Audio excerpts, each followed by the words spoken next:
With just 3 ingredients for the base, this cottage cheese banana pudding delivers a creamy dessert that's higher in protein and lower in added sugar. Start with a blender or food processor jar. Peel and add 1 large banana. Try to use a riper banana as it helps with the sweetness and texture in this recipe.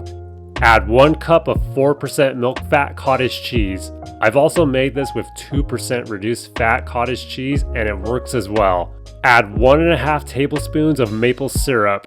You can also use a calorie-free sweetener like stevia if you prefer to make this a no added sugar recipe. And that's it for the base ingredients. You can optionally add half a teaspoon of vanilla extract and half a teaspoon of ground cinnamon to boost the flavor, but those are not necessary. Place the lid on your blender or food processor jar. Power on your device, then blend everything together.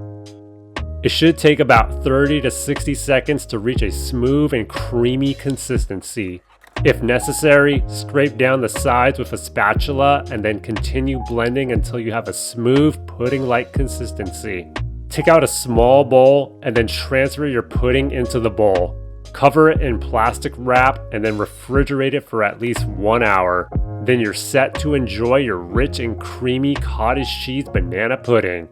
If you want to make several of these for others, you can multiply the ingredient amounts in this recipe by the number of puddings you want to make. If you like this recipe, be sure to check out my other high protein dessert recipes.